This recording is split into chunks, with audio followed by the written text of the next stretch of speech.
I welcome you to today's spiritual breakfast. I bring greetings to you. Hello everyone, praise the Lord. Very good morning. I'm happy that God has brought us together to meditate His word today.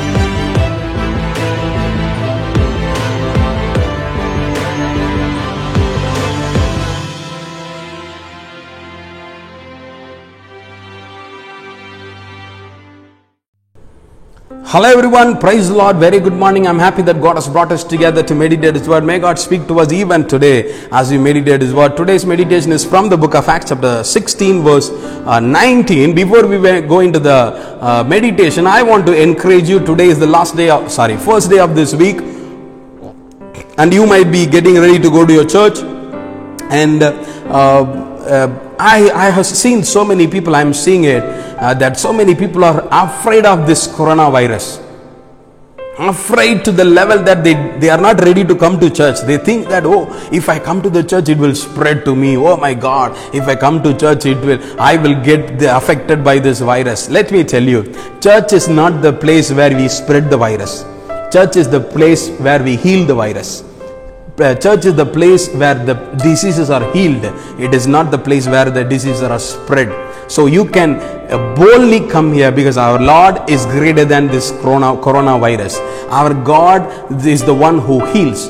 So don't worry about anything. Don't fear about anything. God has helped us to open the churches. So come here and worship as a family. Give everything you have into the presence of God, and surely God will speak to you and touch you. And today's meditation, as I told you earlier, the book of Acts chapter 16 verse 19. When their owners realized that their hope of making money was gone, they seized Paul and Silas and dragged them into the marketplace to face the authorities. We saw that this woman who predicts the future has been speaking everywhere they went, saying that these people are from God. They are showing the true way to be saved. And immediately Paul commanded the evil spirit that was in her to go away, and immediately the evil spirit left. As soon as the evil spirit left them, the people who have been making money of her got offended. It created problem for them. We know that evil spirit, through the predicting the future, they earn money. We know that even some of the we can say that in our context, we say that the Josias, we can say that is how we can say, very to be very frank.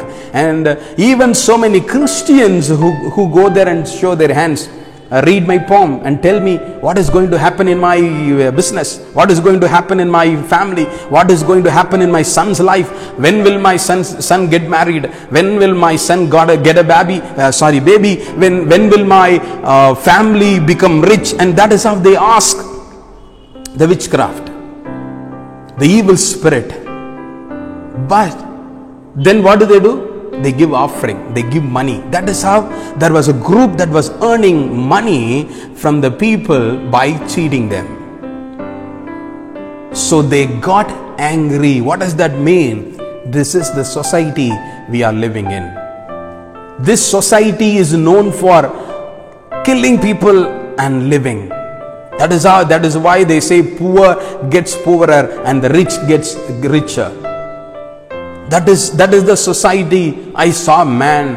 I usually buy everything from the old people who are selling the things on the roadside, the roadside vendors. From them only I buy all the things.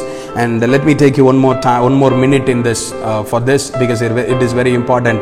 And from them only I buy, and I don't bargain with them. Whatever they say, I give them, because they are earning very hard to make their living, even in their old age, because their children are not good. Yes. And now I go there, and this is the second time I'm seeing. I was there, and as I was buying, I see a man riding a bike, and he was passing all the roadside shops. As soon as he reached every shop, the shopkeeper gave him 20 rupees. He was collecting in all the shops. I know him. I have seen him because we are living here so many years. And I saw him, and imagine this man was collecting money from everyone. Why?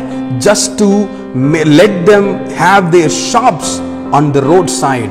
I inquired the old man, and he said, "Sir, if we don't give the money, immediately the officials will come and take away everything we have." So we give this 20 rupees. Where will we get justice? This is the society we are living in, but that is not what Bible is teaching to us. We are not here to destroy someone and to live. We are not here to rob someone and to live. We are not here to spoil somebody's living and source of survival, and we make our source of survival. No, we are here to help everyone. We are here to feed everyone. We are here to make everybody to live, and we live with them. The Bible says we have to encourage everybody to live. We will have to help everybody to live. We don't rob them. We don't take their money. We don't kill them and make our living. But we make them to live, and we also live with them. That is what Bible is teaching. Amen.